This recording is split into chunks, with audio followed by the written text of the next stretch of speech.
Hello, welcome. This is Corey Welcome to the End of Slavery Summit. I'm here with a very special guest, somebody with very intriguing content. We're going to be talking about a very important issue, something that I've had to deal with other people in high school and throughout a lot of my life. A lot of people struggle with this topic, and it's something that we're going to dig a little deeper into and also look at some of the other aspects of mental health that I feel like not a lot of people look at. Such as the spiritual aspects, may you say.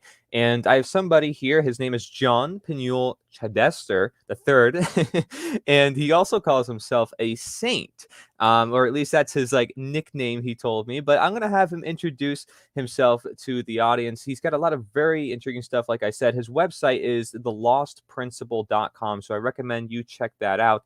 He also has slides and a lot of great stuff to share with us. So share a little bit about yourself and what we're gonna get into. Yeah, so I was born and raised in the city of Philadelphia.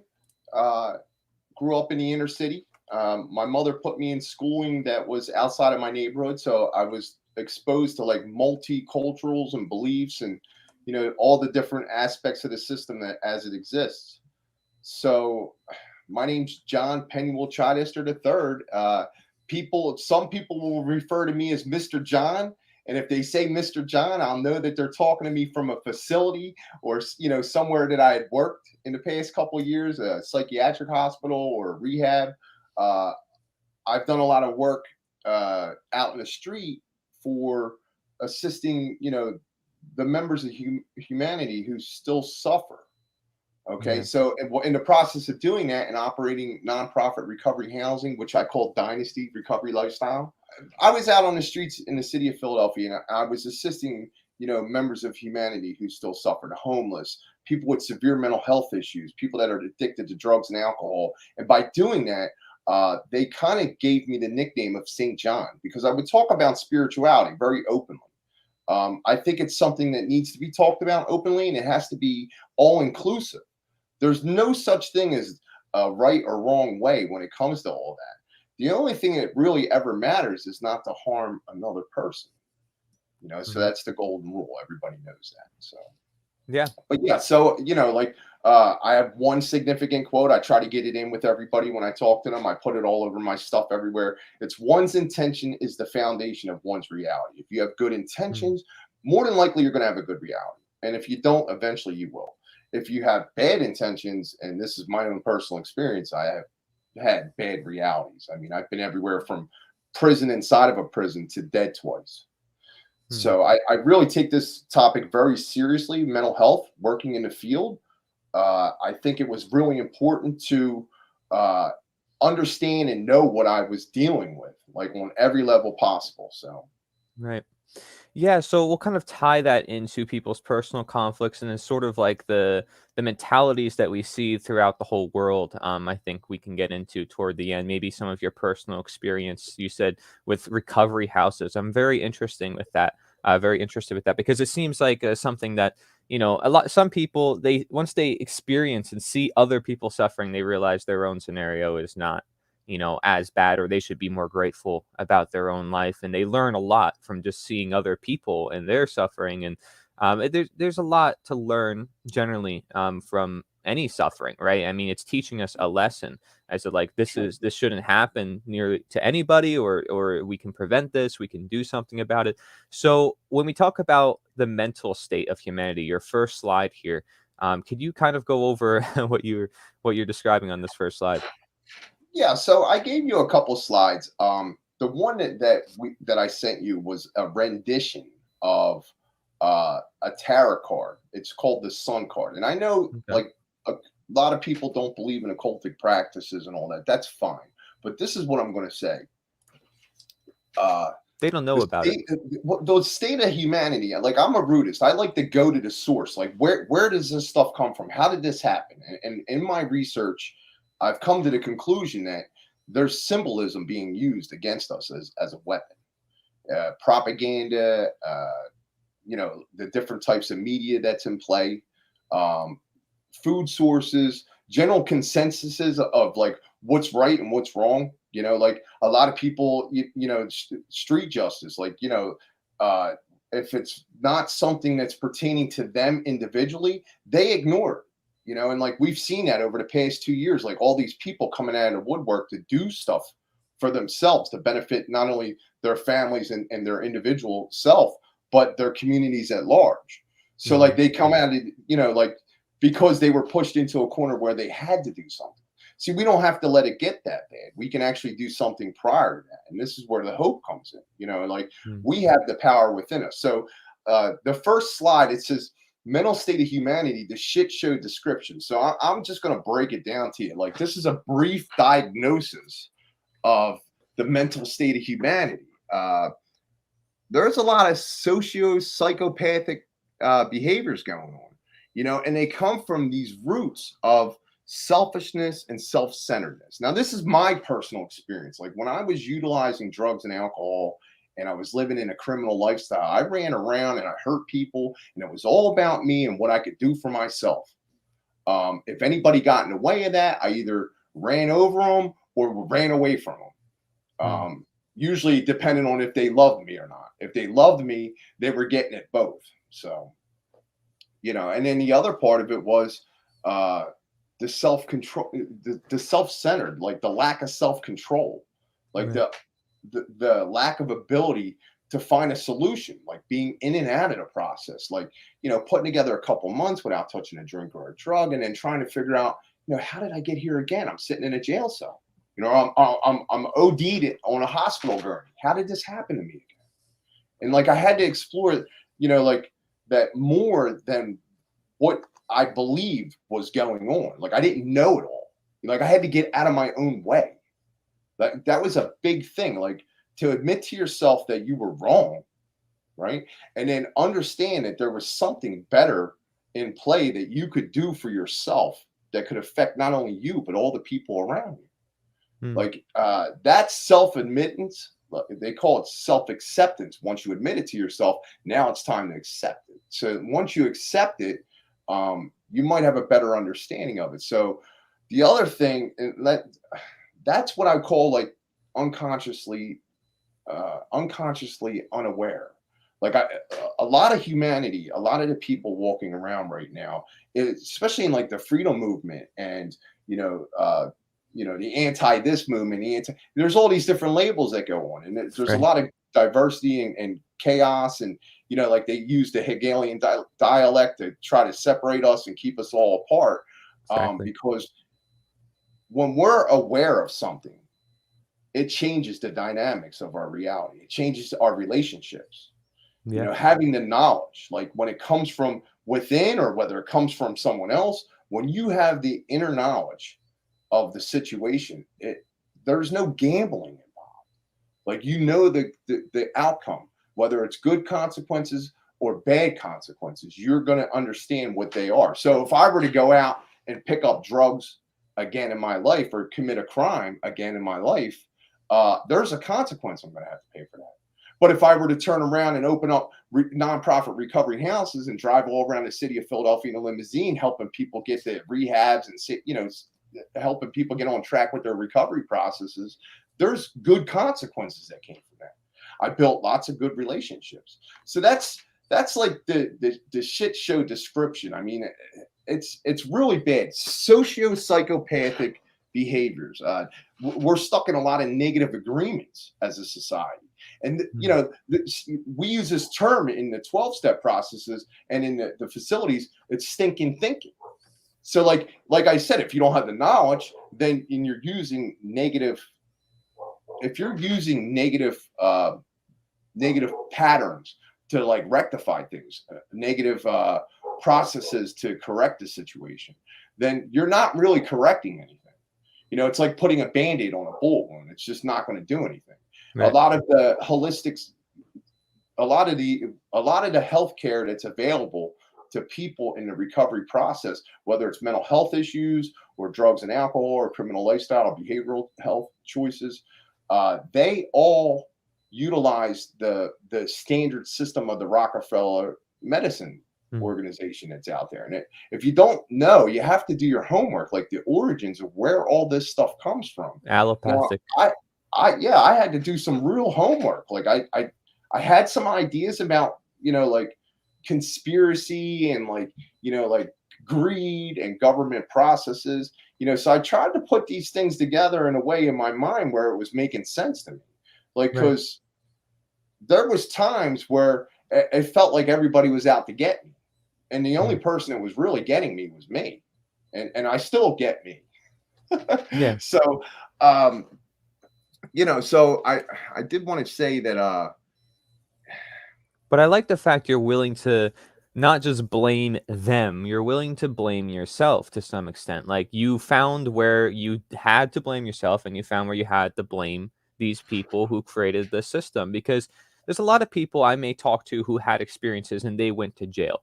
That doesn't mean, well, that's why we're all, against the government or against this powers that be. That's not the reason why, is because necessarily our personal experience, even though that does make a pretty big difference. The reason why is because we can see that there may be a fault within not just ourselves, but the system too.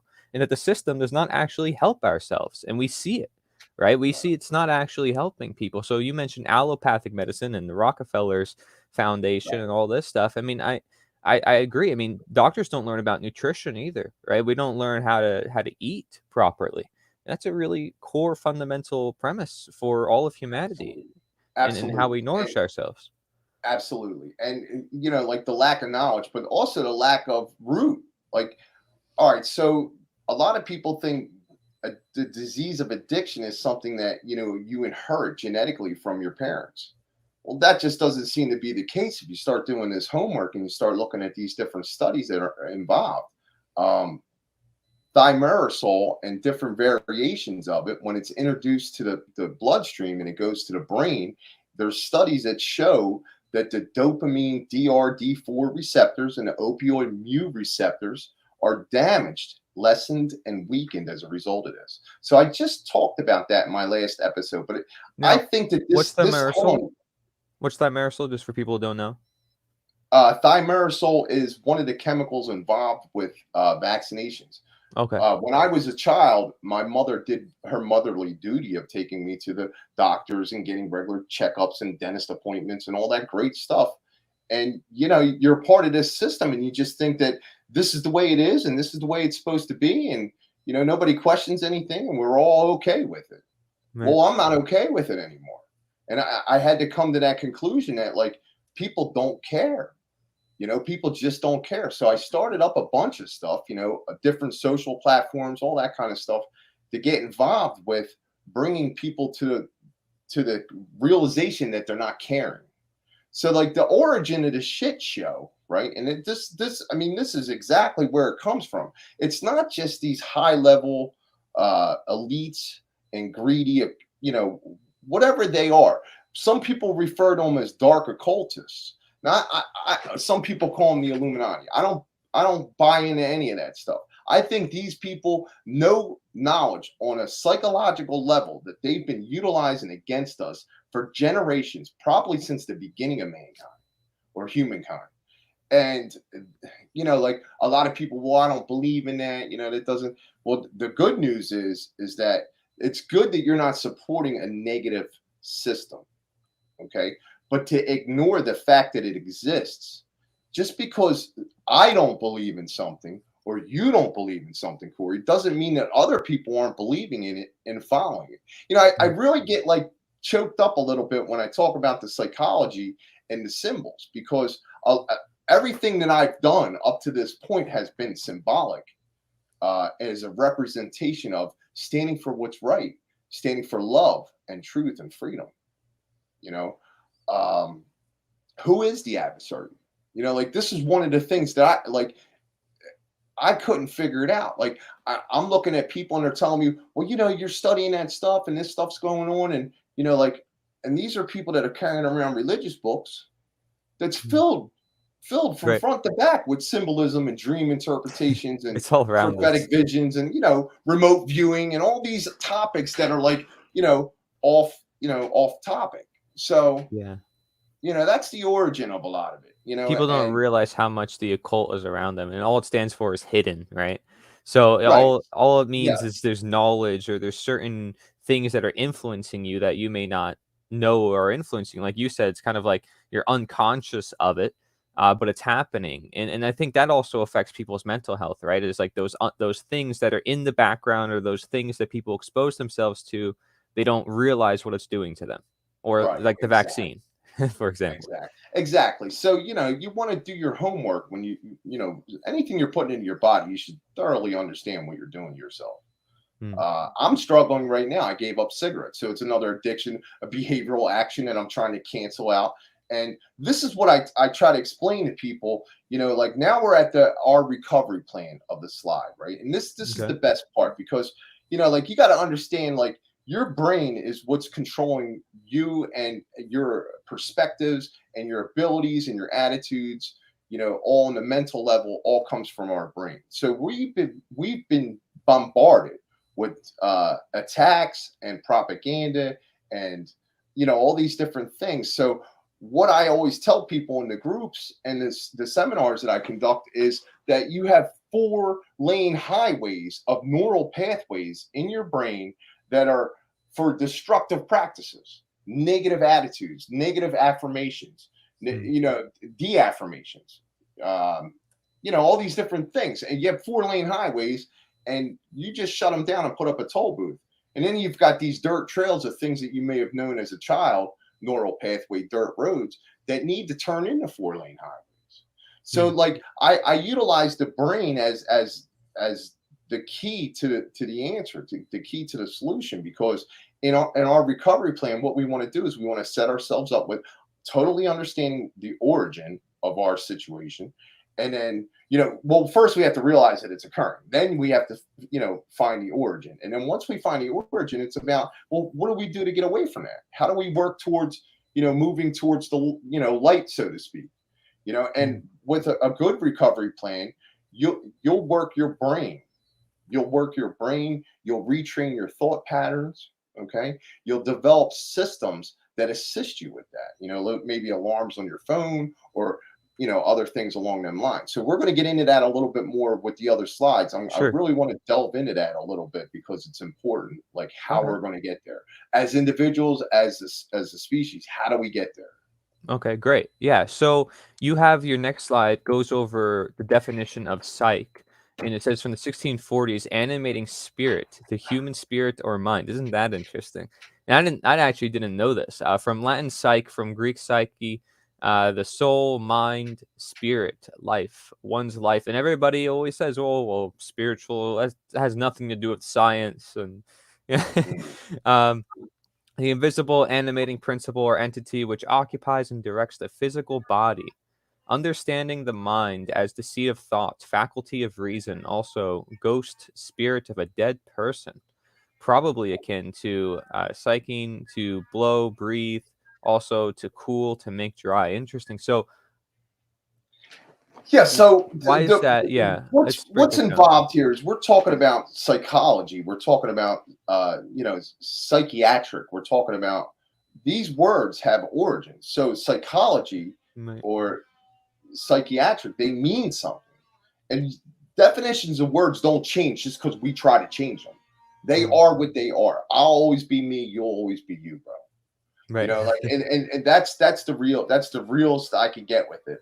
But the like stand in front of people in a hospital setting with Rockefeller diplomas all over the wall, and these people are telling me this is the answer, pharmacology is the answer, and all this stuff, and I'm like, I go to the root of these words and I'm like, these are not the answers, these are the problems. And then you want to turn it around and make it look like this is some kind of intellectual exercise that we're all doing to each other, when really these words are based in spirit.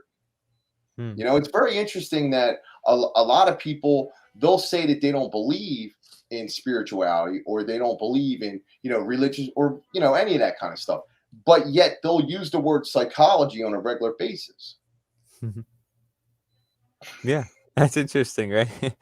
I like that. I think that's really cool. So, faculty of reason, which I think is a very powerful word too, just to say psych, the faculty of reason, because how many times have I seen that word reason just through the study of natural law and a lot of these concepts?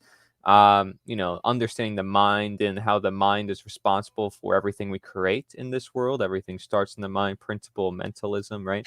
Um, the invisible animating principle invisible. right? Which means Right. spiritual, by right, Right. pretty much And by it's funny, definition. the word animates in there. That's attributed to like what a lot of people are involved with anime and stuff like Hmm. that. There's all these different facets where it shoots off. So Right. To blow, to breathe, to cool, to make dry. That's interesting. yeah, so if you look at the symbol that I utilized on the side there, that's the Yeah. general symbol that they use for, medicine and, Hmm. any kind of hospitalization, all these people that are involved with this field. And that symbol is at the top, you have these two wings, and then you have a rod that shoots through the wings. Now, the idea is if that's your soul, right? And those wings are your journey to get to where you need to go next, right? The two snakes that you see intertwined, the real interpretation of that should be somewhere along the lines of balancing masculine and feminine abilities, balancing right and left brain attributes, like all these things. And then, correctly identifying words and situations. Like if you have a situation that occurs, you want to get to the root of the problem, you want to deal with it, and you want to move on from it. Right. And like we're not in any position to move on from anything because we're still not addressing the root of any of it. Hmm. Yeah, and it's such a commonly used symbol, and it's obviously spiritual just in its nature. I mean, really, like wings on a rod with snakes. I mean, who would think Right. about that for medicine, right? It's like it's obviously these things have their roots in very long practices that have gone on for many hundreds of thousands of years, right? So your next Yeah, slide and there's goes, also yeah, yeah, I'm sorry. There no, go there's ahead. also this whole like mental, physical, mental, spiritual, right? So Mm, if you looked at it in a mental way, right, you would say that, by my actions, by my thoughts and my love and ability to logically, orderly go up, I can ascend, right? Ascension, right? And then if you look at it on that's a mental level. If you look at it on a spiritual level, you've got the masculine and feminine energies. You got the right and left paradigm, like I said, right? But you also have the Kundalini and mm, the sacred chrism, like these different concepts that have been thrown around or lost or put away or whatever. People talk a lot about the chakra systems, and they don't even understand that it's who we really are, the energy centers within us. right. So Native Americans, when they were out doing their thing, they could hear their families or their enemies coming 5 miles out. And there's a reason for that. Mm, Our heartbeat, when we walk into a room, they have the science and technology to show you that your heartbeat's radiating, like 15 feet in every direction. mm, Every time your heart beats, it's like a pulse that goes out into the universe. So, like if you're using right thinking and you have good intentions and, you understand, which means you've done the homework and you've researched the topic, you can move on from, wherever mm. you're at. You can problem solve, you can find solutions, you can work with others, but this word psyche, it blew me away when I looked it up. But I actually came across it because I was like reading mythology. Mm. And I believe it was Socrates that said it, like he said it in some of his words. And I said, Psyche, that's how they talk about soul. So I started to do more homework. And that's when I discovered that that word is not what they say it is. It's Wow. not the only thing going on, but that's a big part of it. Yeah. The other thing that I wanted to say is, like when I talk about like when I talk about doing this like for yourself, right? This is an individual journey. I mean, you could hear from other people in your recovery plan. You could hear from other people, different situations, what worked best for them.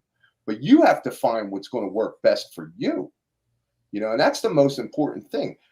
Best practices is how it's commonly talked about Mm, with certain people, like how to, going over the idea of if you make mistakes and you come across troublesome situations, that you have to persevere through it. You have to learn from your mistakes. You have to not repeat the patterns, right? yeah. So our next slide here, the three powers of the creation of polarity. Could you kind of break that down and sort of connect what we've been saying with this too? Yeah. So hold on, let me make sure I'm looking at the same slide as you. Yeah. Okay. So yeah. So The three powers of creation. Now, where I came across this the first time was I was reading the Gospel of Mary. And in there, she talks about, like there's this little poem that says something about, like desire says to soul. Desire says to soul, you went right past me. You didn't see me. Right. And then, like soul says to desire, I wore you like a garment and you did not know me. Hmm.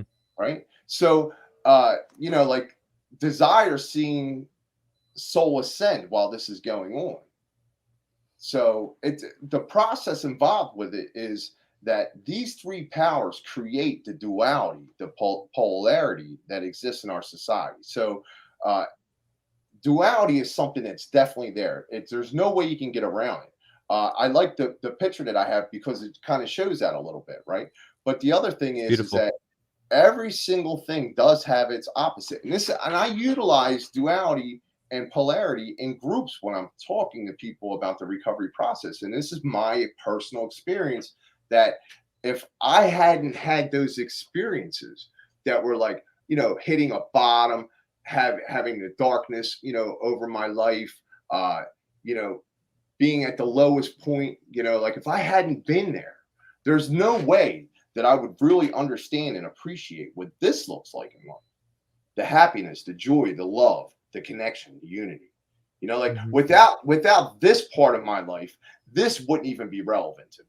I promise you that unless you experience the one side of things, you're never going to understand and appreciate the other side. So I utilize that in groups. Like I tell that this is a way to empower yourself. When you look at things in the light of I've been there, I've done that, and I can help others, get away from that, like that kind of attitude. So Right. yeah, so it says everything is dual, everything has poles, everything has its pair of opposites. Opposites are identical in nature, but different in degree. Extremes meet, all paradoxes must be reconciled. So I actually borrowed this clip from Mark Passio. And if you don't know who Mark Passio is, whatonearthishappening.com. You can find his material. It's great. This is one of the slides he utilized. I changed the color a little bit so that it went along with my theme here. But the Nice. information, like I can only touch on these topics slightly. But natural law is going to be like when you talk about nature is the answer. Like I love that because natural law is the only way we're going to straighten out. Well, it's going to get straightened out regardless from natural law. Whether we're working with it or against it, that's going to be our choices. So the polarity is that if you understand that opposites are going to have to occur in order for you to learn, in order for you to reason, use that word, in order for you to come to the conclusions that you need to come to to recognize, like desire, judgment, and ignorance are the three powers that the Gospel of Mary mentioned. And I believe it's chapter 8, and it starts at like verse 13 or 12 or 10 or somewhere around there, but it's chapter 8. And it's the three powers. So it's desire, judgment, and ignorance. We could break them down a little bit because, again, a lot of people utilize words in the English language and they don't understand the actual meaning behind the words of what they're Hmm. saying. So Right. let's take a look at desire. Yeah, we have a slide for that, We'll right? start with that So one. Yeah. this is it says it's a verb, to wish or long for, express a wish to obtain. And desiring from Old French desire, wish, desire, long for, wish for, demand, expect, await what the stars will bring. From the stars, from Sidus, genitive, sidereus, heavenly body, star, constellation. See, consider.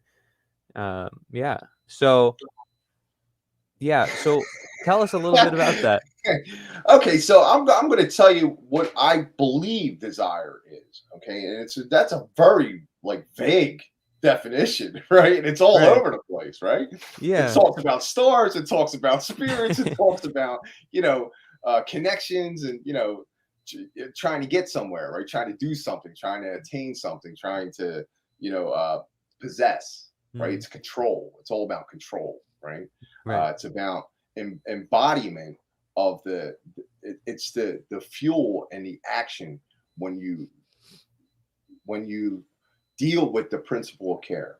So the principle of care is the eighth principle in the Hermetic principles, universal law, what natural law, whatever you want to ascribe that name to. It's Right. the eighth one. It's the lost one, and that's why I named my website after what I did, because when I discovered this principle, it changed my life forever. The Mm. principle of care. What I put my care into on a daily basis is going to manifest my reality. So, like, if I'm desiring for drugs, if I'm desiring for alcohol, sexual activity, desiring for money, property, prestige, all the power, all those things that keeps getting regurgitated over and over to us. If I place my care in those things, then my desires is going to, be misdirected. Mm. So what we want to do is we want to rein in our desire. We want Mm. to pay more attention and focus to what we care Yeah. about. When you understand what your reality is actually being created by what you're caring about on a regular basis. If you look, I've looked into the simulation thing a little bit too, like, and how that plays into mental health. Like, our bodies are just hardware. The software is all of our experiences. You know, uh, but the driving juice, current, electricity that goes into the system, that is care. That's care. So our body automatically knows how to care for itself with, if we get cut or we get harmed, we break a bone, it heals, all those kind of things. But like,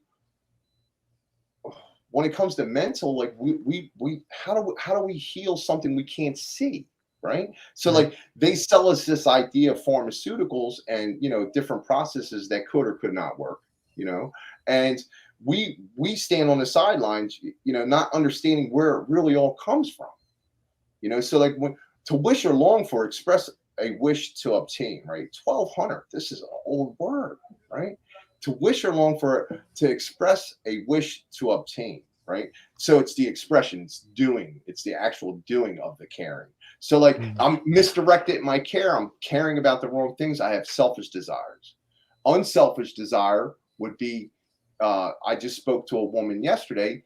She a rescue advocate for animals, right? So she's running around. Her care is focused on caring for animals, right? So that's what she desires to do. That's unselfish desire, Right. right? So, but the interesting part about this word is when it breaks down and it says long for, wish for, demand, expect, right? So this is where, like, our brain starts to go haywire, because when we're not getting our way, we get frustrated, we get angry, right? And we have to understand it comes from fear. It comes Mm. from fear. The one thing that creates that fear is that we're lacking in lacking in the understanding of the situation, lacking in the knowledge that it's going to take to get through the situation, right? But we're also lacking with the identity of who we truly are and what we're capable of doing here. If you utilize natural law properly, your desires, unselfish desires, are going to manifest a beautiful reality around you. So there's that. So the fear comes from uh, that aspect, but it also comes from disconnection, right? So now this person that I wanted to do something that they didn't do, so like, I'm angry and upset that they didn't do it, right? Mentally, right? Emotionally, I'm getting worked up. Like, my actions and behaviors getting a little erratic. Maybe I do something drastic, maybe I don't, right? But what I'm looking at is, I'm disconnected. Mm. I'm disconnected. Instead of me and you working and communicating to resolve the issue or move forward with the process, right? Whatever it is, we end up hitting a brick wall, and that person, and this is where the next word comes into play. If you want to go to the next slide, right? Sure. Oh, well, hold on. Before we do that, Okay. I do think it's very interesting that situs is one of the words in there. It says genitive sidereus, right? And it's heavenly Okay. body star constellation, right? So like, you know, when we were created, when the universe was created, Big Bang, whatever whatever happened, right? A lot of the ancient texts and books that I've looked at regarding the psychology behind all that says things like, like we're stars, we're part of stars. It makes sense in a lot of ways, right? That Mm. we're products of our universe, right? We're Right. pieces of that, right? But the other thing it says is that each one of us has a designated star, that sees over us, right? And Yeah. that's really interesting. That's really interesting, right? So what does that mean? That means that Mm. somehow, some way, right? We have to understand that our desire, right? The real definition of the word desire, right, as it's shown here, is incorporated with both our our actions, right? Our our geographical and um, spiritual location in time and place, right? So if you look into astrology, because this is a big, I used to run soul charts, natal charts for people all the time, because the more you can learn about yourself, how much better off can you be, right? The more I learned about me and why I came here and what I'm supposed to do here, the more direction I had, the more positive feedback I was getting, the more dedication and drive, the more organization, the more, all these things, more love, freedom, and truth that occurred, right? Uh, so like you got to understand that the stars influenced everything, right? So if Mm. some of these people that look into this astrotheology and astrology and soul charts and all this stuff, we land on this planet at a date and time and a location, and all the atmospheric, all the stars and planets all have an impact on that land. Like we talk about Venus like the planet of love, we talk about Mars the planet of action, like this kind of thing, right? Sun Right. being the father, moon being the mother, right? Right. That kind of thing. So like we have to understand that our desire is our expression of the soul, right? Mm. So Yeah. That's interesting. So yeah, and it's when you talk about desire, I mean, it's so important, especially like you said, you whatever you put your care into is what ultimately manifests. In Buddhism, desire is like the number one sin, because of how powerful it is. Yeah, so let's look at it- ignorant. yeah, Lacking so wisdom or knowledge, unaware. Old French, ignorant. Not knowing, ignorant. Not to know, to be unacquainted, mistake, misunderstand, take no notice of, pay no attention to, not, opposite of, interesting, plus aware, acquainted with, to know, um, yep, do. So it's getting its source from knowledge and the fact that it's not present mainly. right. So this is one of the biggest problems that we have I agree. in the mental health of humanity right now. Mhm. Ignorance. The true definition of the word ignorance, which is here. There's no hidden messages of spirituality or souls or stars or any of that in this definition. But this is the most important one that I can express to people, because you don't know something, you need to know it, you need to know it, you need to do the homework and research to figure it out, or contact the people that have and Mm. learn it so that you can become better at whatever the situation is. We talk about things like the trivium, how our reality is built. Like these are concepts that come from lack of ignorance, And right? and they do help a lot of people. So Sure. so you're sort of saying, like, people who have mental health problems, they need to address the problem by finding the solution, which is through awareness, through knowledge, and through seeking out others who have that, right? That's exactly correct. And that's going to go into the recovery plan that we're going to talk about towards the Okay. end. But yeah, so that's exactly the most important thing. Ignorance, like there's nothing new under the sun. Like Mm. that's a term and a topic people throw around. Right. Uh, that's absolutely true. There's there's research out there on every single aspect of every single thing that's ever occurred in the history of humanity, and anything that you could ever possibly imagine to occur. There's research, there's information. Right. It won't exist without that. So nothing in reality. So Um, the word know, right? To know, Gno, gnosis, like there's plays on words that go back. But a lot of people don't even understand that, the word ignorant is associated with knowledge or lack of knowledge. So, some people talk about ignorant as if it's a choice. Okay.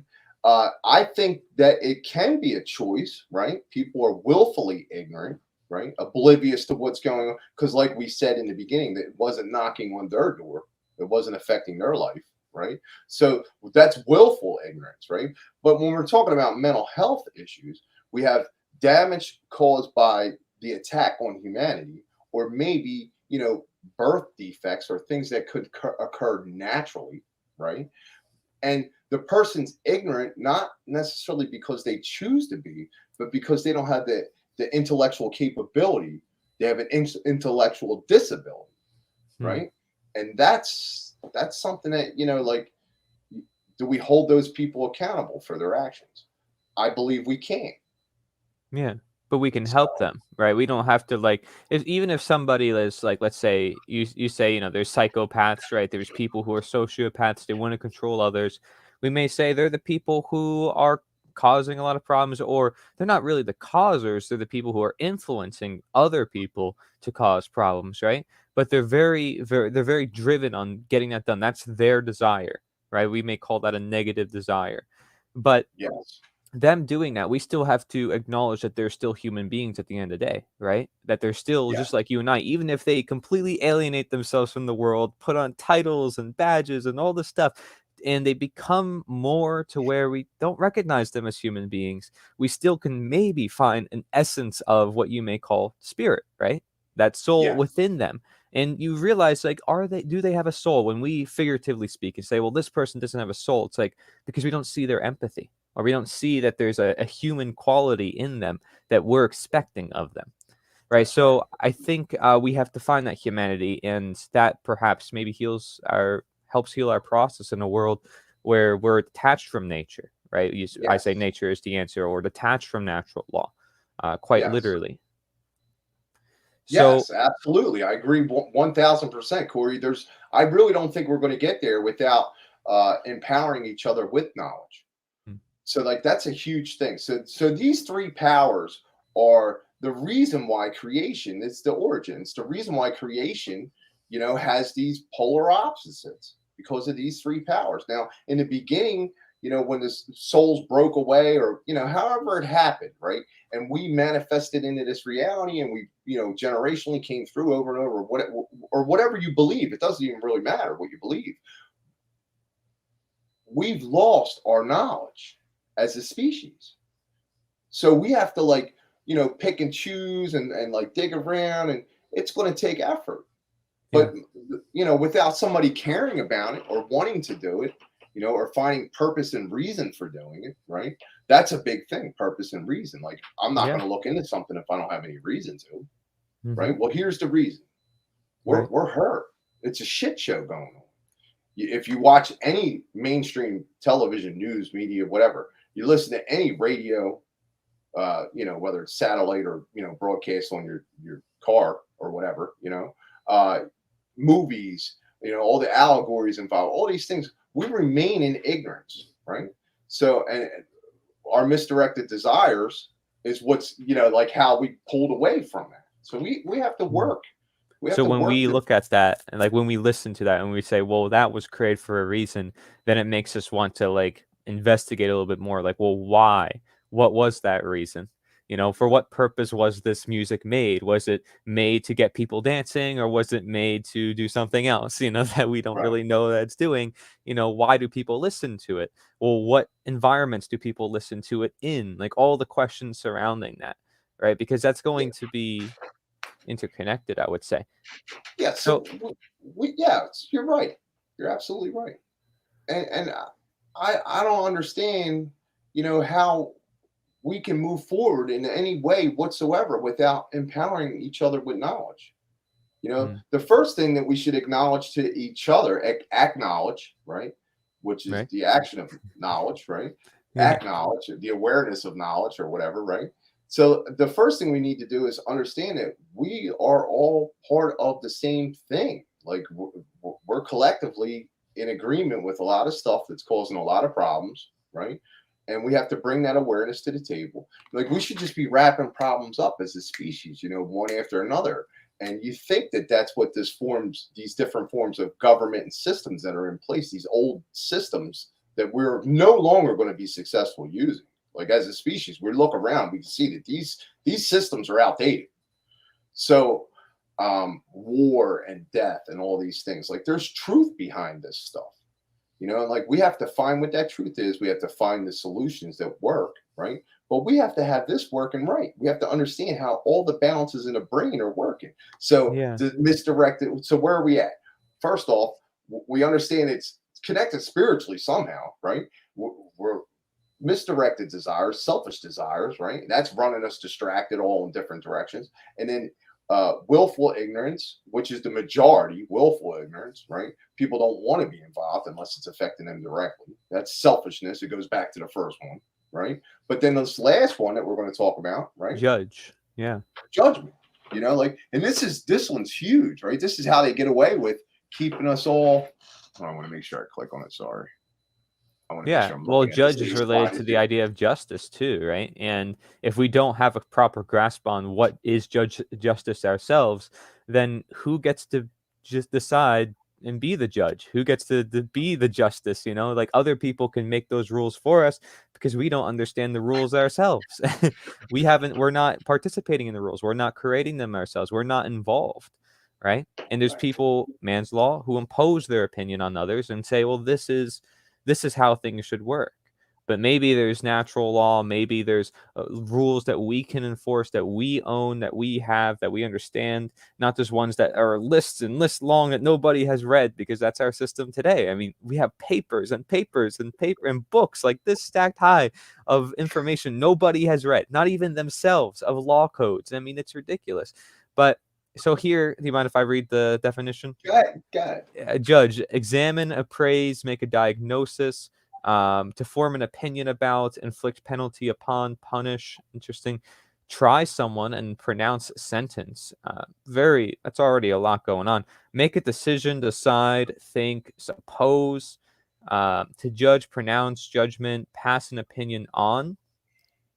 To judge, to examine, officially form an opinion upon, pronounce judgment. It's like sharing, making, inflicting. It's like, well, it's got a There's a judge. lot of control going Yeah, on we there. got right, law, to say, to show. Yeah, it seems like it's everything. It's a very complicated definition. I really don't think that when they wrote it, they didn't want you to understand it then, and they certainly don't want you to understand it now.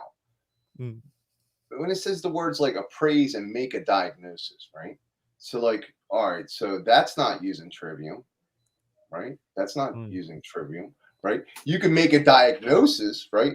But are you basing it on facts? Are you basing it on actual things, like actual occurrences?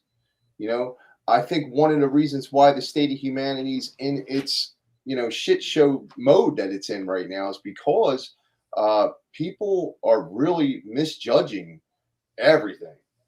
And not that judging if it's if it's in respects to natural law, you have to understand that, like that's how it works. That's You're not getting around it. And I said that. I said, people, no matter what, truth is not going to, worry about whether you subscribe to it or not, whether you're following it or not, or hitting the little right. heart like buttons on it. Truth don't care about that.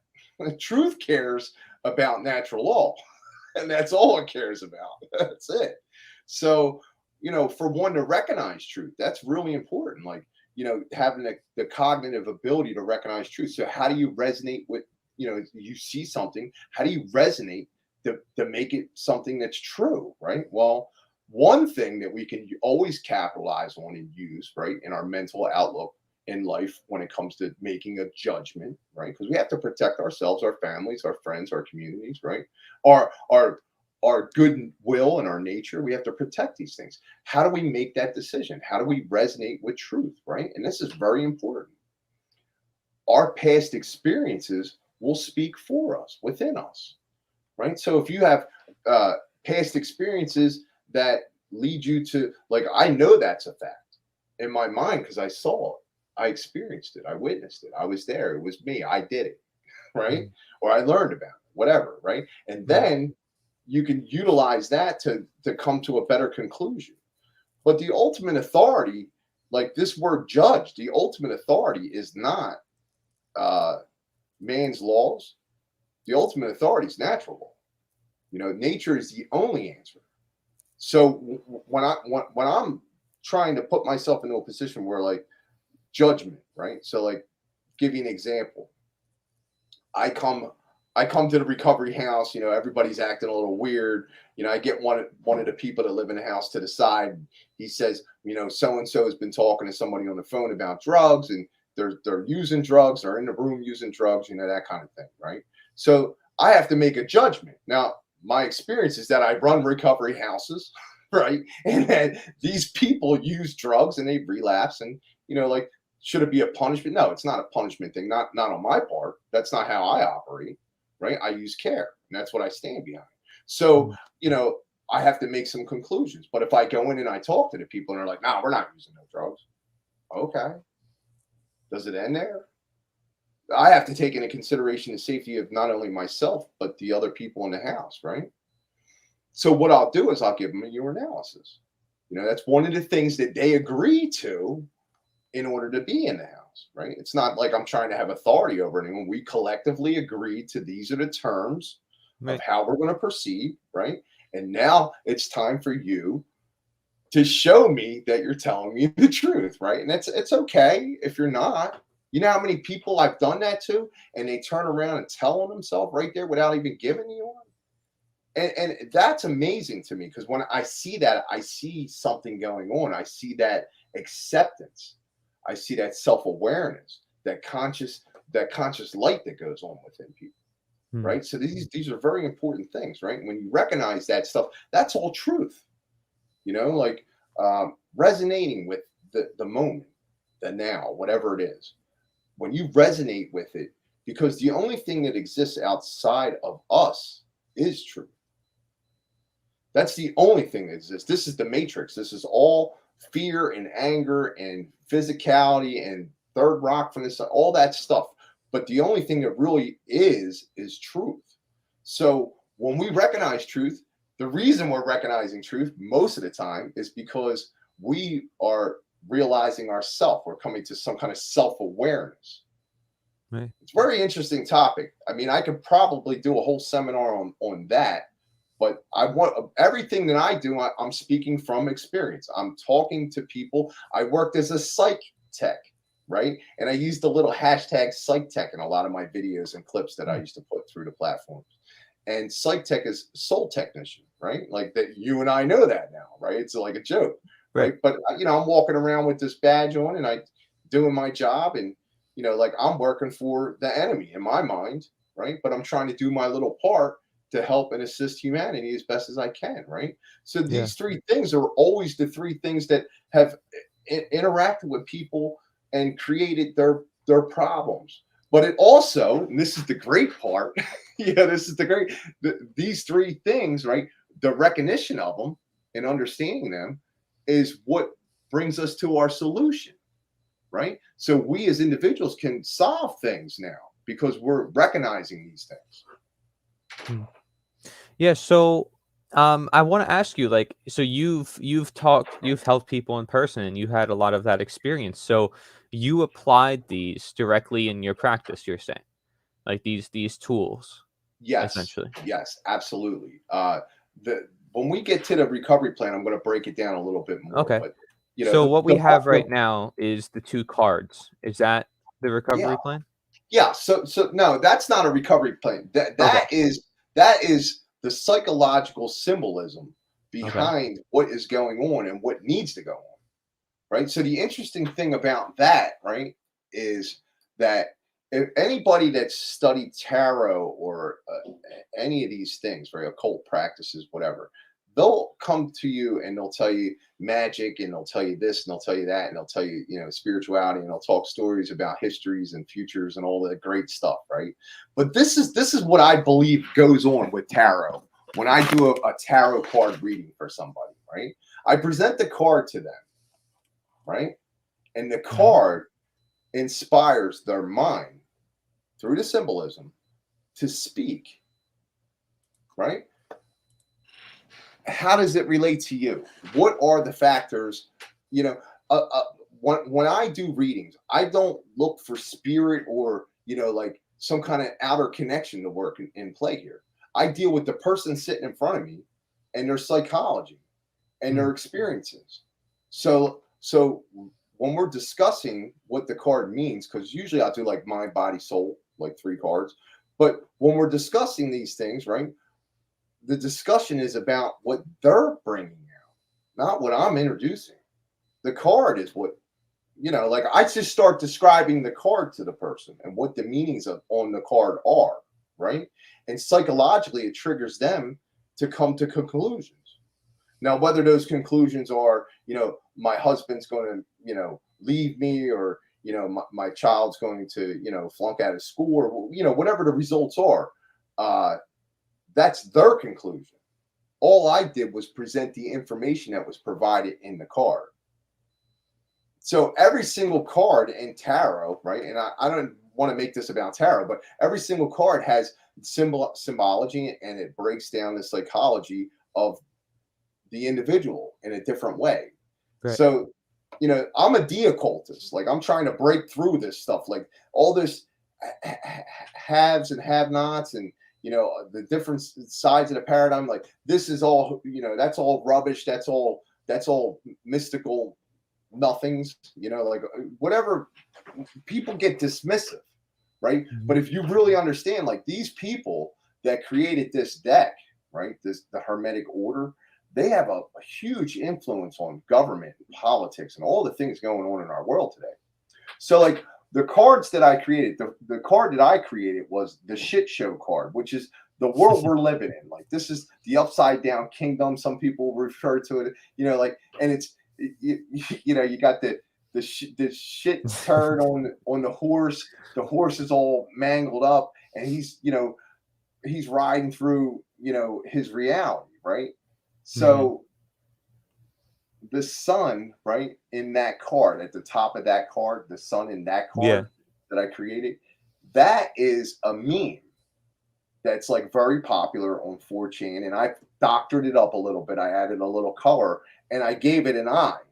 The eye that I gave it is symbology for, like, the people that are doing all this to us. The sun, the source of all things in that card, right, is the shit that we just generated. Like, we as a species generated so much stuff that it confused us and distracted us out of our, who we truly are, like what we can truly do, how we truly do it, right? So that's what the sun in this card is representing for that.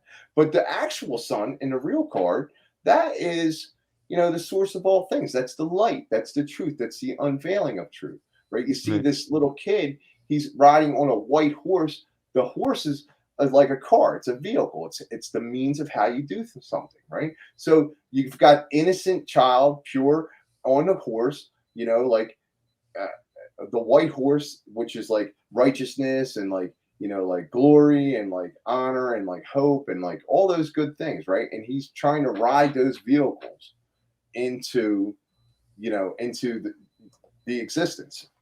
Mhm. Into If his you look, growth. you'll see that there's 4 sunflowers on the card, right? So the Okay. 4 sunflowers are representative of a lot of different things. But the fifth sun, right? The fifth one, which is the sun, right? So you have the 4 sunflowers, and then you have the sun, right, at Mhm. the top. The sun is the source, right? It's where we came from, and it's where we're trying to go back to, Right. right? That's what we're like. That's what our whole meaning and purpose here is, to get back to source. And we ran from source, and now we got to get back to source. Now, how we get there, I'm not sure exactly how all these people are going to wake up and, realize their ignorance, and, drop their judgments and redirect their desire for what they truly should be caring for, right? But that's what the original card shows, right? So it shows like four levels of consciousness, right? And the fifth being the return to source, right? You've got earth, air, water, fire, right? So the interesting thing is the one that he's unveiling, I believe that that's the fire, right? That's the one that shows the action of care, right? That's how we get there. Like we care about stuff, man. We start caring about it, and then it unveils itself to us, and then we go back to source that way. That's where we're riding from. Or we ride out and we represent source, truth, love, light, right? Mhm. The card that I created, I have the three things that are like kind of like distracting everybody because everybody wants to worry about jab, no jab. Everybody wants to worry about government. Everybody wants to worry about 5G. Now, let me ask you a question. If everybody just suddenly woke up tomorrow and decided as a species that we weren't going to acknowledge government, like in any way whatsoever, just go about our business, like trading goods with each other and just totally ignore that government even exists, how much power and authority would they actually have? The 5G, a lot of people are concerned about that because there's stuff going on with, like this is the mentality of where we're at as a species.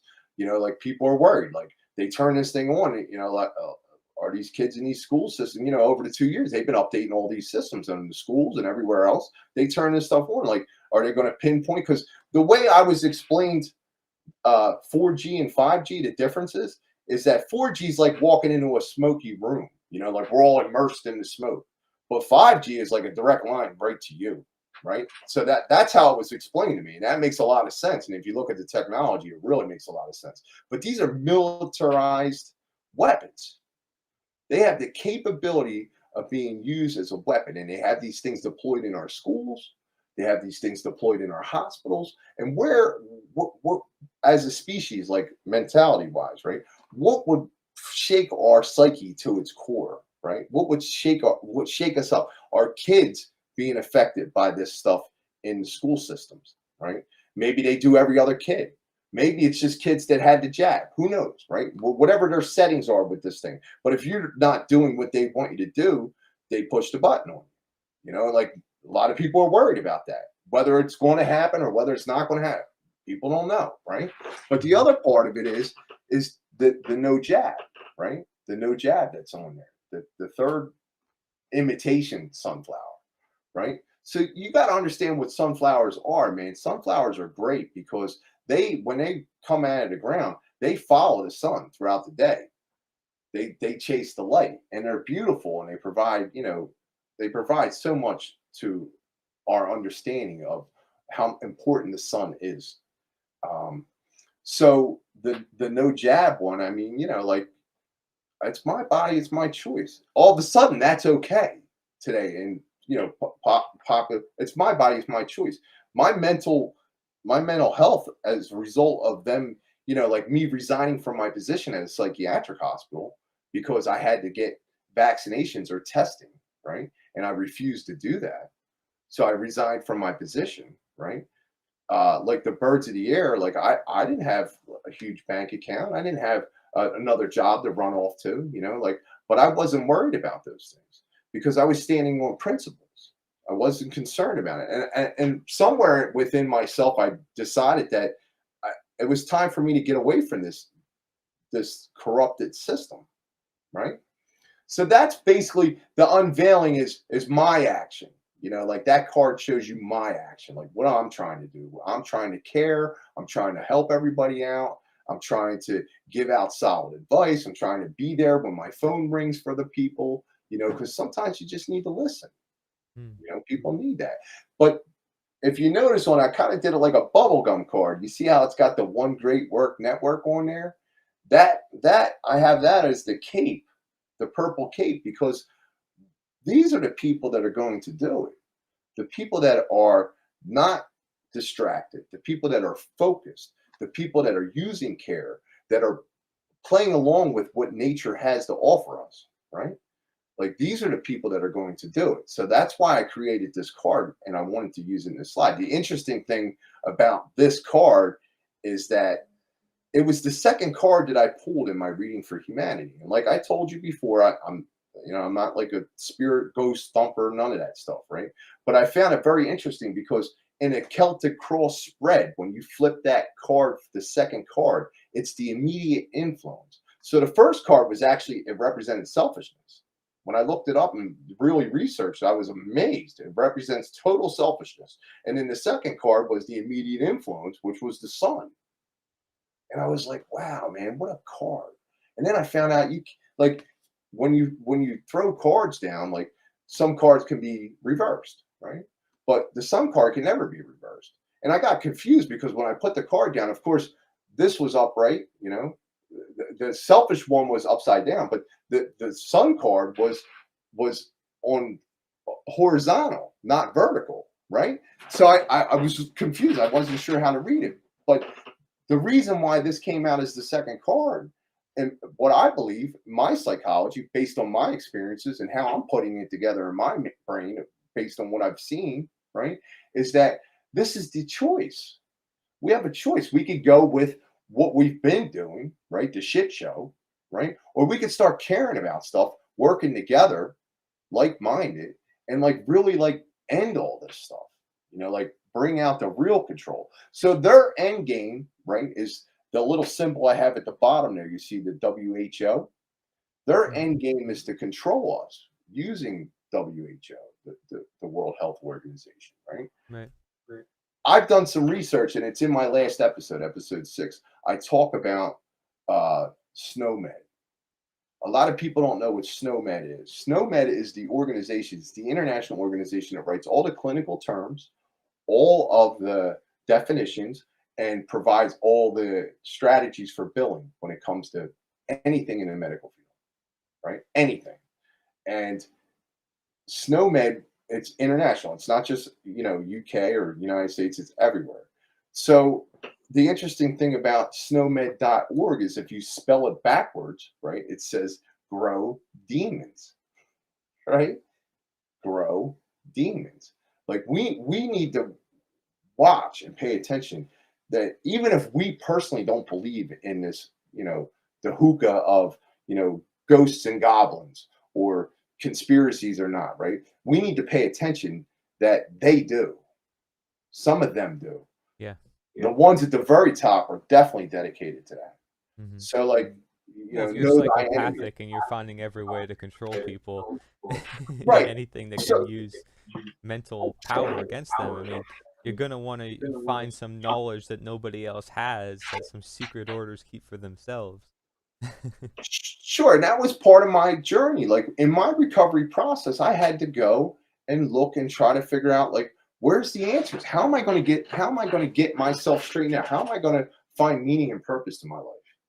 And then what are what are the solutions? Like what do they look like? I couldn't even understand like give you this example. Let's use this as the example. If somebody's addicted to heroin or fentanyl, right, or any kind of opioid, right, they give you detoxification medications, right, and then they also have what they call maintenance drugs, right. Maintenance would be methadone or Suboxone or Subutex. But basically, what it is, and they have a couple new ones where they inject it in. You imagine that, and it releases over a period of time. But what happens is your brain is tricked into believing that it had the drug, even though it didn't have the drug, right? And you can lessen the doses and get away from it. But there's people out there walking around that have been on this, for years, and they're not making any efforts to get off of it, right? Right. That's what we need to do. We need to recognize that all this stuff is going on within humanity, and we need to work to get out of it. Like disacknowledge the system in every way possible.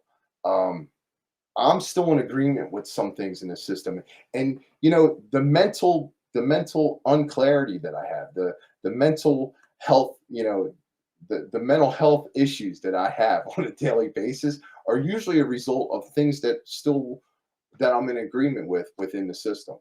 And that's a very interesting concept. I want to really get into that at another time, and like really delve into that topic and like make that something that people can understand. Um, Okay. so Yeah. that's the So, cause. would you mind sharing a little bit about your experience with statism? Because this is a belief system that I think is affecting a lot of people's minds, right? It's a belief system. It is. So, I call it mental slavery, right? And you might be able to connect it to mental health. Some people will call it an illness that is unrecognized because, I mean, you're literally contributing to violence and causing your fellow man to be violated upon. And you think it's moral, completely moral, actually. If Mhm. certain people who are authority figures can do certain actions that everybody else, if they did it, would be considered immoral. I mean, it's Right. completely contradictive. So, how long were you a statist, and how did you get out of that? I mean, that's a large topic, but I'll try to break it down a little bit. Like, all right, so I was born and raised, in a family that practiced, like my father was a detective. My brother went into the military. Like it was law and order, man. It was cops and robbers. Like Mm, you were a good guy or you were a bad guy. And I didn't really. I noticed around like 12 and 13 that something wasn't right with the system and the way it worked. But discovered certain things, and I talk about it in my episodes. Uh, there was something called free speech TV. This was like early 90s. mm, Free speech TV allowed for me to see this like liberal side of things, like, and they were like exposing government corruptions and like attacks on nature and like just like real truthers, like really like talking, and like I said, wow, it's really interesting. So maybe I was leaning left at first, right? And then when I got around 17, 18, and I got in trouble with the law for the first time, went to prison, right? I turned around and I started listening to the AM radio for a lot of right wing stuff. Like these guys make sense, like, yeah, who's going to tear up our constitution? Like, what? They're going to take our rights away.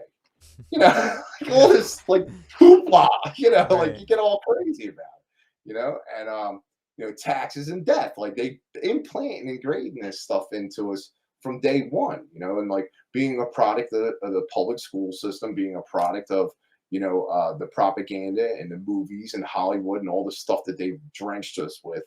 Uh, I was fortunate enough to have a mother that believed in diversity, that believed in education.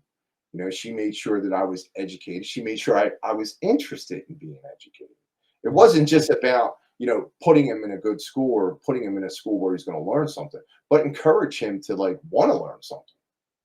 Like a lot of people, with the mental health of the statism end of things, it's people, they don't want to walk away from government. Like government is control of mind for those that don't know. You know, gubermentus, right? So they don't want to walk away from it because they're afraid of the unknown, right? They don't know what's around that corner. It's like scary. It's like, oh, I don't go there. But did you ever go on a vacation or a trip somewhere and you had like a really great time? But you if you didn't go, you wouldn't know, right? But if you don't go, you don't grow, right? Consciousness, physical, mental, all these things. You have to move forward in order to uh, see clearly. You know, the more I removed myself from the system as time was going on, the more I removed myself from the system, the easier things got for me, and the more I was able to empower myself and understand that the empowerment of myself was through the empowerment of others. Now, government doesn't allow for that, right? These systems that are in place don't allow for that. You go there and they give you a paycheck, or they give you your rights on a piece of paper, or whatever the situation is, and then they collect money from your energy. The real currency on this planet is energy. It's what you're investing your time and abilities into, right? That's the real energy. But people are afraid because without some kind of mommy, daddy figure to walk them through the unknown, right? They have to be accountable and they have to be responsible. And this is what I tell people. Like, I think we can go to the next slide, right? Where are we at? Well, they're the cards, but you could really take a good look at those cards. Well, where's the next slide? Was that the last one? Yeah, it is. Okay, so yeah, so I thought I had another one. I'm sorry, Corey. No, it's okay. I apologize. I thought I had another one. But the idea with the recovery plan is that you need two things, and this is what's going to this. It has to start on a very micro level for each individual, so that it can affect the macro, the larger level for all individuals, right? Our collective. On an individual level, you need to do two things, and this is what I tell everybody: self care is number one.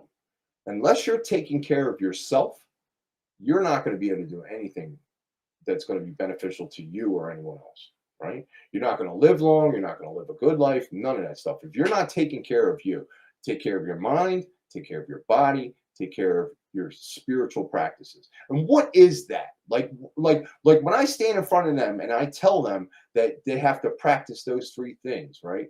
Mind, body, spirit, right? What am I saying when I use the word spirit? What I'm saying to them, and I break it down a little bit, is for them to get in touch with their inner self, what they truly desire for, Mm. right? What they truly recognize as truth instead of judgment, right? What they really need to learn in order to move forward instead of being in ignorance, right? Those three things we talked about. Right. So self-care is number one. Holistic practices are always best, right?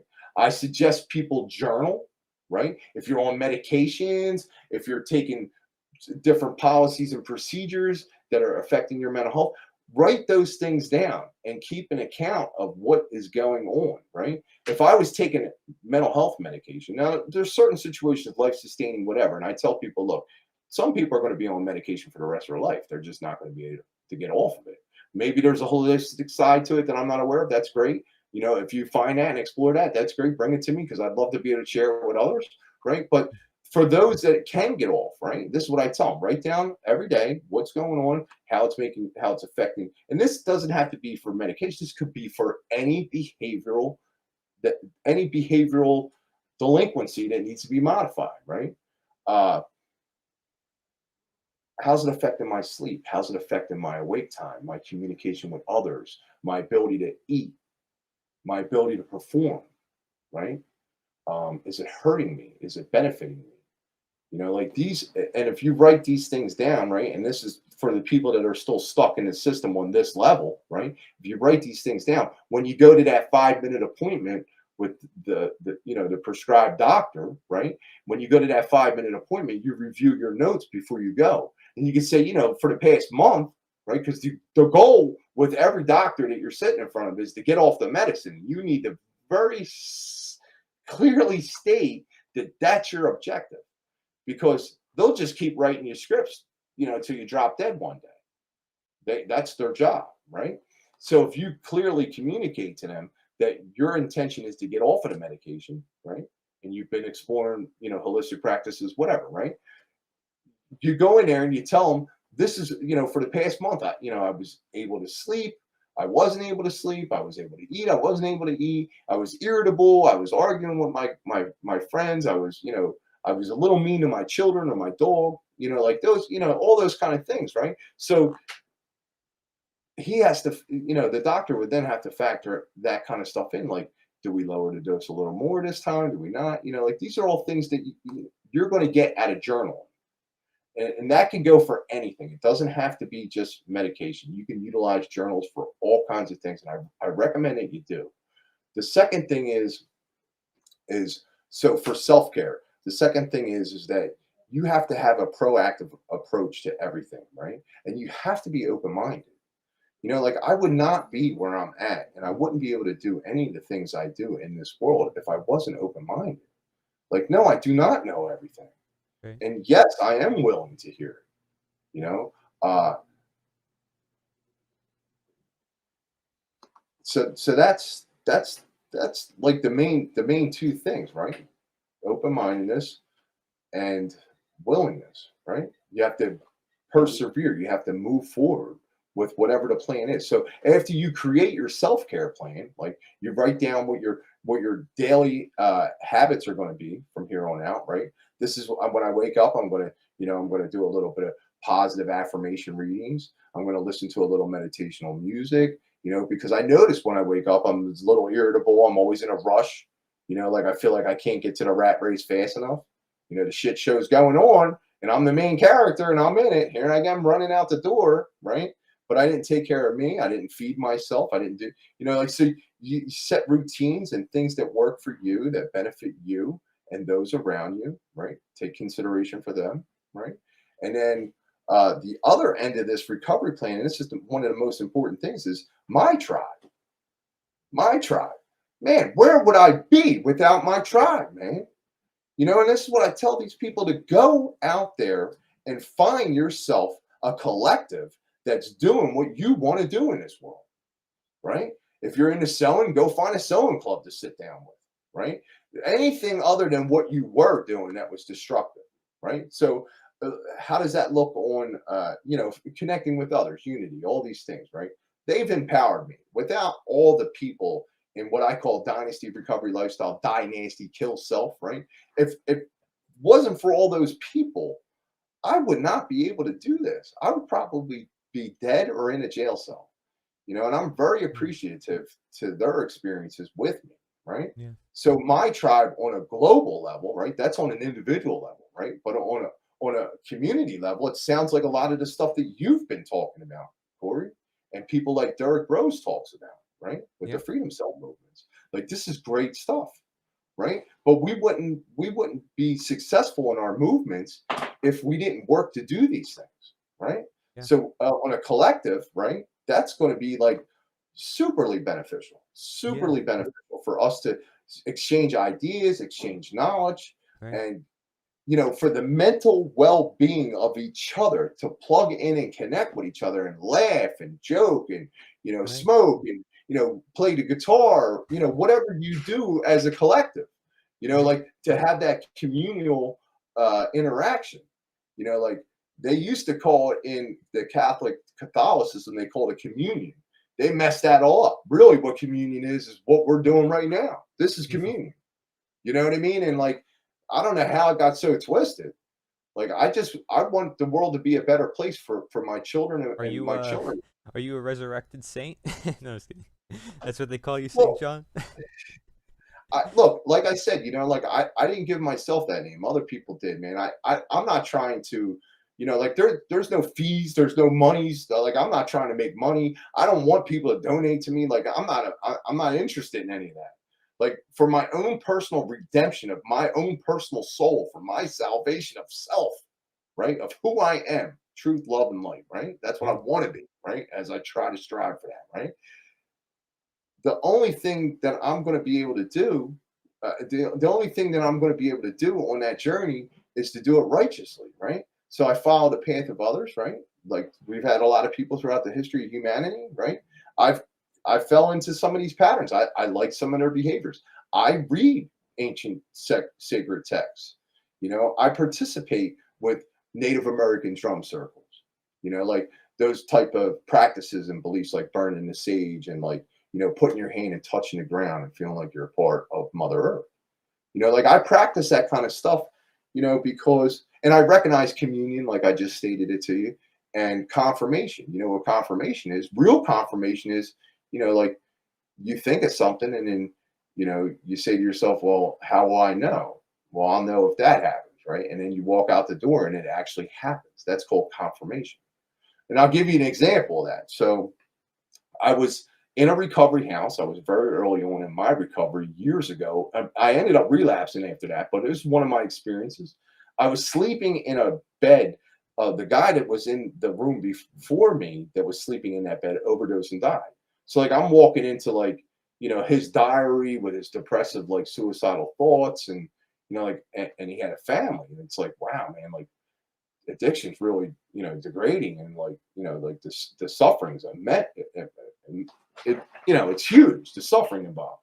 So like I'm in this guy's room and I'm doing this thing, right, and I'm trying to get my life together, and I'm going to these 12-step meetings, right, AA, all these stuff, right? So I said to the guy in the car that's driving me, I said, we were talking about super glue. Why would we be talking about super glue? Like, like stupid. Like 5, 10 minutes, we talked about super glue. We get out of the car, we go into the meeting, we sit down in the chairs, right? And some people called us the law of attraction, right? We sit down in chairs, the speaker gets up and he starts talking, and guess what he starts talking about? Super glue. You know what the odds of that are? Astronomically. Unbelievable, right? But it's something stupid and simple, right? I call that confirmation.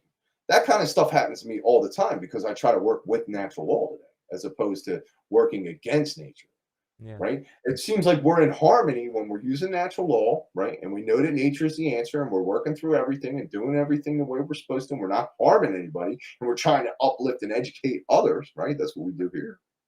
Yeah. You know, all these things. This is our recovery plan, man. Like I don't like the shit show. I don't want to have to like if reincarnation's real and I got to come back, I don't want to come back to this shit show. I Yeah. don't want my kids to suffer through this shit show. I would really like to see us get to the point where we're working together. There's unity. Right. There's common practices of, like no harm to others. Right. Like we work to solve problems. That's why I created my movement, because I didn't see any other movements out there that were focused on just the ideas and just the education and bringing it out to as many people as possible. Because it's not about the identity or the ego or what you attach to the ideas. It's about the ideas. And to me, it's about getting the Exactly. truth out as much as possible, because the truth is the truth. So regardless of the identity and the ideas, and yeah, some people are going to be like, I'm part of this movement, I'm this identity. Doesn't matter.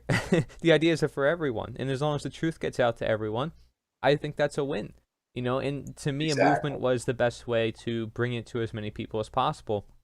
I ask a lot of people on the summit, I'm like, do you think a collective action is necessary? Because a lot of people in the summit agree with you. We got to look at the individual and really Yeah, let's deeply all assess start ourselves. using Corey. Let's all start using the hashtag collective consciousness in all our work Yeah, or because hashtag end it's very slavery, powerful. To say it. abolitionism, right? Yeah, Statism, all natural law. I mean, these could be hashtags, and any influencer, if they just did it for what, one time, it would be trending.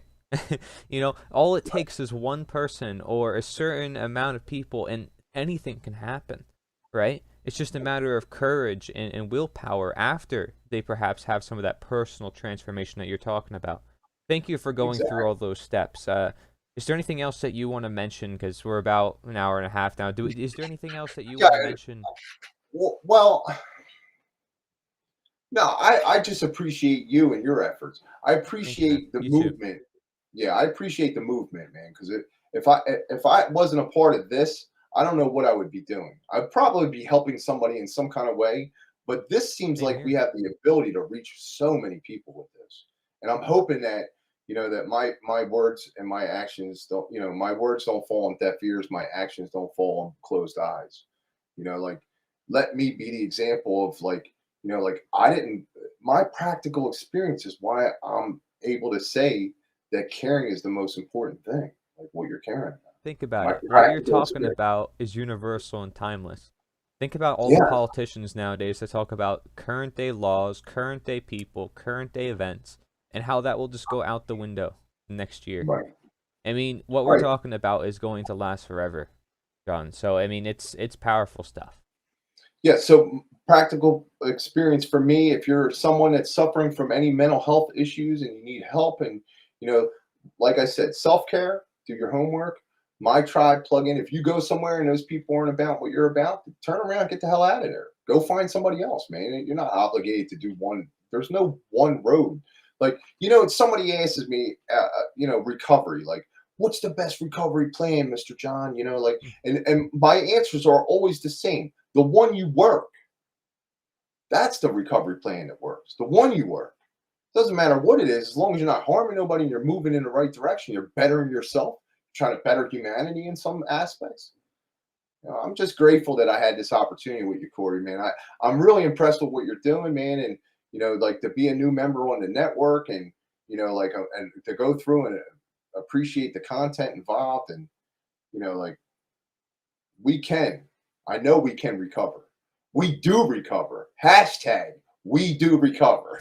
Well, one way or another, humanity will learn, right? Even if it's not through the best, most peaceful way Yeah, that we would want to be seen, but because slavery ends in death, that's the most extreme form of slavery.